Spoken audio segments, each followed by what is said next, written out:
Welcome back to Retirement Radio, riskfeestaxes.com and Higher Ground Financial Group. My name is Imran Razi. I go by Raz, and I'm working with my son Daniel here, who's a tax attorney. Hello.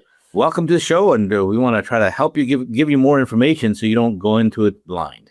Yes. Go to our website, riskfeestaxes.com. Those are the three biggest killers in retirement, riskfeestaxes.com, and schedule a free call there. I wanted to share an example of a client that we met with recently. And this client had put some money in an account back in 2009, so quite a long time ago. And he put a small amount of money in there, and it's in a market-based account. It's growing and growing and growing. He's got all the way up to $1 million now, so it's growing really well for him. We did an analysis, and we found out he's actually paying 3.3% in fees every year. Wow, that's pretty high. It is, and the reason is because this was a variable annuity. It's a traditional variable annuity that he had. And variable annuities have some of the highest fees out there of almost any investment because it's an annual thing that stacks up. And this is just the way they're designed, right? So the purpose of this, in this client's case, it was for tax deferral. It was a non-qualified account. It was not an IRA. He made a lot of money in his business, and his accountant said you should be able to, if you can defer so you don't have to pay capital gains and dividend tax every year, this would be great. So he said, okay, I'll do that. So he put a few $100,000 in that account. And they grew to $1 million, even with all the fees. So you had tax deferral. No, we had like double-digit return for the last 10 years. Of course. So it could have grown more without the fees, certainly a lot more without the fees. But at least he had the tax deferral, so he was happy about that because he was in the highest tax bracket. So he's like, okay, this $1 million now I haven't paid taxes on. And they told him when he signed up for this variable annuity, one of the things is not only do you have tax-deferred growth, but you also have guaranteed income for life. So he's now in his 70s, and he said, okay, I'm ready to turn on the guaranteed income. How much is it going to be? And they said 5%. Well, 5% sounds pretty good because 4% is the safe withdrawal rule, right? So 5% is even more. And he's like, okay, this sounds good. And then he was under the impression, and this was a mistaken impression. So we were able to explain to him, that doesn't mean his account balance is always going to stay at $1 million. He's taking 5%. They're guaranteeing him that he won't run out of money if he takes that. But his account balance will reach zero relatively soon because not only is he taking out the 5% in income, but he's also taking, so it's really almost 8.5% withdrawal every year. And so if the market goes up by 8.3%, then he's flat. He's still got $1 million in there. If the market goes down by 8 or 10%, then it's like he's taking out 16 or 17%. Wow. So it really has a cascading effect because the fees are so high. This account is not likely to keep that balance in there, even though it's a stock market based account. So what do you do? I mean, if you got to pay the fee for this account, right? Yeah, because now it's in this variable annuity that's non-qualified. If he cashes it in, now he's got to pay all those deferred taxes at once. He didn't want to do that. Do all annuities have these high fees? No, in fact, most of them do not these days. Back 10 and 15 years ago, it was much more common. And variable annuities, some of them still have pretty high fees. But we were able to show him two options. So I said, first of all, do you really want the income? Sorry, I got a hiccup. Do you really want the income? And he said, well, I don't know if I really want the income because now I have a couple $1 million in my IRA and the required distribution might be more income than I need. So maybe I don't need this for income. I said, okay, well then why are you paying a fee for an income rider that you don't need? So we could talk about that. But if you want to keep the guaranteed income, there was a company that we found that could actually increase his income by more than 50%.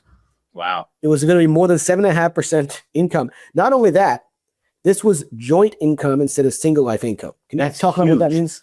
So, IRA is individual retirement account, right? There's no way to put your spouse on your IRA. It's not possible, except in annuity. You can convert that to a JRA, joint retirement account, because you can have it for a joint life. So even though it's your IRA, if it's for a joint life, meaning that so long as either you or your spouse is alive, then that money is going to keep coming in. So basically, it's a joint retirement account. Because the current annuity he had was single life only. So if he turned on this 5% per year, and he was a few years older than his wife, so when he dies, then it's gone. There's nothing for his wife. Yep. But if it was joint, then it would last as long as either one of them was alive. So no matter who lived longer, if one of them lived to 100 years old, that spouse would keep getting that payment forever. Yeah, sort of like pensions. I mean, you may have a pension. You have an option to either have the full pension now or take a little bit less and have your spouse have some pension.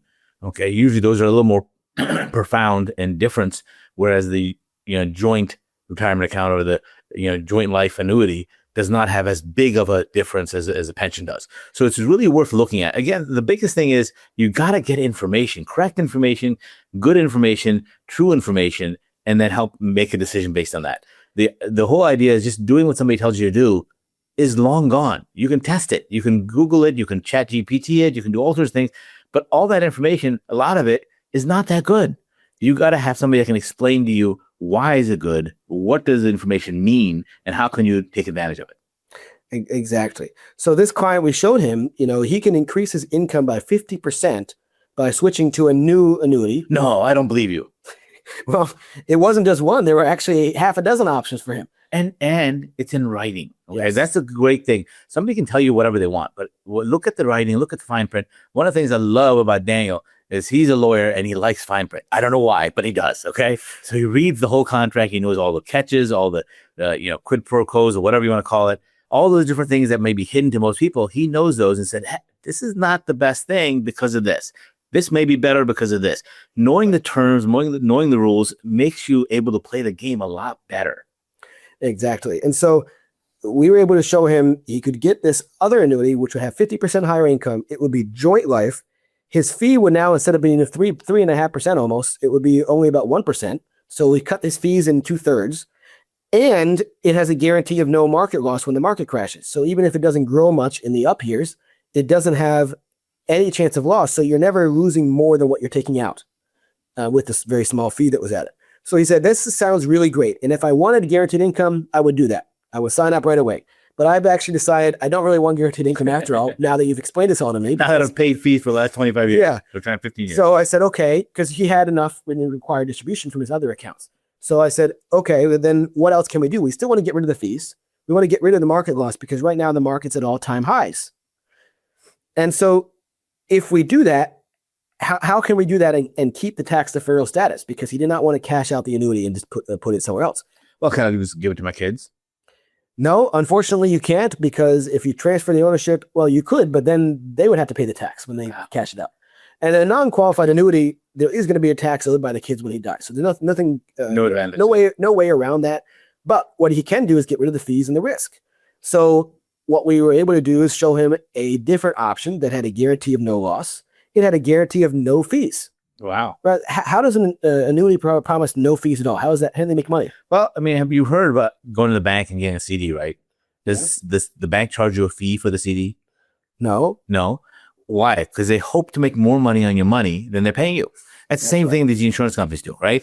They want to make more money on the money that you deposit with them than what they're paying you. And that's why there's no fees. Now, not all annuities are without fees. You got to find the right annuities. Many of the fixed annuities are without fees. Now, there are companies out there, investment advisors out there say, oh, annuities are terrible. All annuities have huge fees. Whenever you say all or never, you're making a mistake. Okay. Right. Don't generalize. Figure out what it is. I mean, that's sort of like racism. All these kind of people do these. All these kind of people do. No. It's everything has to be analyzed on its own merits. Exactly. And so the reason why a traditional variable annuity often has higher fees than a fixed annuity is because the insurance company cannot just keep that money invested in their general account and earn a little more than they're paying. They have to hold it in a separate account in the stock market for you. And so the only way to make any money is to charge you that hefty annual fee. So that's why we were able to show him a fixed annuity that had a guarantee of no loss. It had a guarantee of no annual fees, and he still participated with a lot of the market growth. And he understands he's not getting everything the market does now, but he's also not paying 3.3% in fees every year.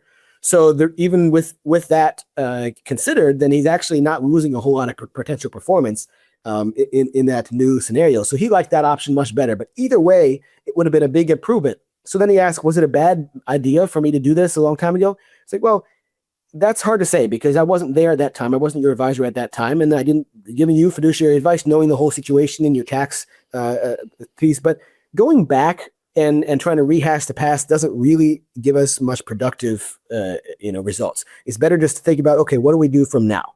Yeah, because I mean, the question he's asking is, did somebody take advantage of him? Did he do something that somebody ripped him off?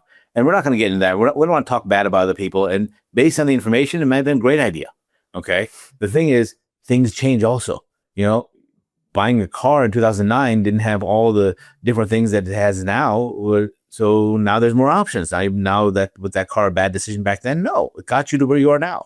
So the whole thing is things get improved, things change, the environment changes, and your situation changes. You're not the same person you were 15 years ago, or in this case, 18 years ago, right? Or, 17 years ago. So as you change, as your situation changes, as new inventions happen, and new technology, new innovations, all those things may give you better options. In fact, an annuity you bought, 5 years ago could be refinanced and get a much, much better rate than 5 years ago, even if you have a surrender charge.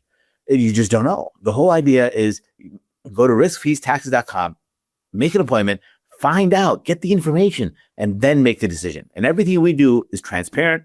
It's on in writing, in paper, and we point out all the fine print so you don't take on unawares. And we're trying to do the best things possible today. And the best thing that's possible today may not be the best thing 10 years from now. We don't know. Right. And so it does depend on the situation, and all we can do is look at what the options are here today. But there often are very many improvements you can make. So you might be paying a lot more fees than you realize. So when you go to our website and you make an appointment with us, we can do a fee analysis for you. We can look at the fine print, see exactly how much you're paying every year in fees. But just the other day, we saved someone $25,000 a year in fees. That's a lot of money. And she wasn't paying 3%. She was paying much less, but on the amount of money she had, that's a lot of. Yeah, you had this viral trend going on. From financial advisors, we only make money when you make money. Is that really true? Well, no, it's not that they only make money. They make more when you make more money, but they also make money when you lose money. So if I lose money, they're still going to make money. Yeah, in a managed money account, they charge a percentage of the assets. So it's to their advantage if they can grow your money because their fee is higher. So let me rephrase that. Let's say I say, well, we make money when you make money. Is that a true statement? That's a sort of a true statement. It's just only a half truth, right? Because when I lose money, you're still making, just not as much. So basically, I'm not disclosing that I'm still going to make a fee. Exactly. So when the marketing things out there, well, we make a fee our fee comes from when you make money. Well, it also comes from just having the assets. Nobody's working for free. Now, 40 years ago, you kind of had no choice. You had to go with an investment advisor because there was no option. Now you have the internet, you have free platforms. There's so many ways to minimize or even avoid or eliminate fees. But you got to know how to do that. And that's where Daniel and I come in. We can help you understand and give you some options, and you can make better decisions based on good information. So go to our website. Again, that's riskfeestaxes.com. By the way, there's no fee for that. No fee for the first meeting is always free. Go to riskfeestaxes.com and schedule a free video call there. With no fee. With no fee.